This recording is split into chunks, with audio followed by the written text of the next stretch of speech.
Ce qui semble intéressant à remarquer, c'est qu'à la fois, il y a une grande variété d'acteurs qui existent déjà, une grande diversité aussi sur les territoires.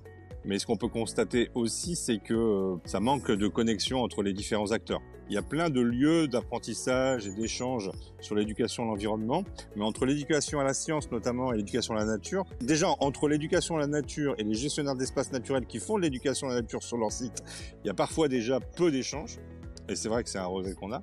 Les CPIE travaillent globalement sur la protection de l'environnement et de la nature.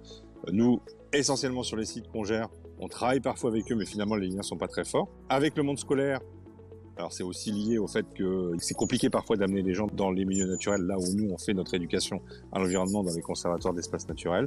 Et puis après, pour ce qui est de l'éducation à la science, c'est encore plus lointain. Donc à la fois on est très proche et il y a beaucoup de structures et tant mieux, mais en même temps on n'a pas forcément de cohésion, d'échange ou de travail ensemble suffisant en tout cas.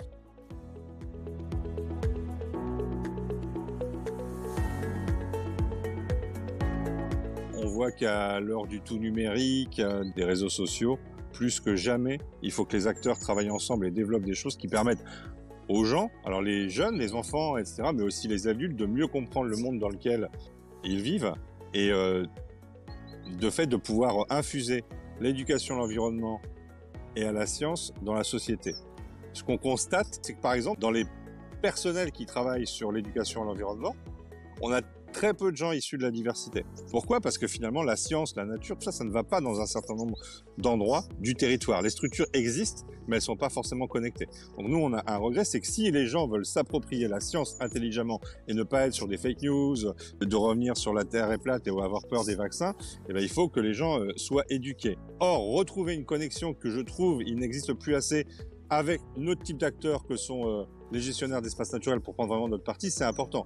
En gros, il faudrait quand même réapprendre aux gens à savoir ce qu'est un chêne, comment on pousse une plante et compagnie, parce que derrière, on pourra mieux développer les concepts qui sont à même d'éduquer les gens et que les gens puissent contrer finalement les fake news, les problèmes et finalement l'ignorance ou l'obscurantisme qui a tendance à revenir chez nous.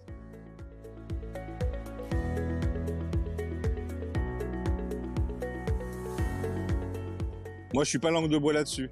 Pour que ça marche, pour qu'on arrive à faire des choses, il n'y a pas photo, faut de l'argent.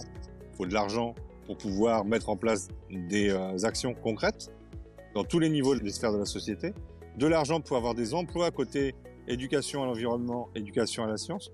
Et de l'argent aussi pour mutualiser les choses et faire que les gens puissent finalement se parler, etc. Je ne sais pas s'il faut une nouvelle fédération ou autre, etc. pour que les gens puissent travailler ensemble. Mais en tout cas, il faut susciter dans toutes les têtes de réseau et tous les acteurs qui travaillent sur ces volets éducation à l'environnement, le moyen de travailler ensemble et de se regrouper et de mixer finalement les différents thèmes autour de la science.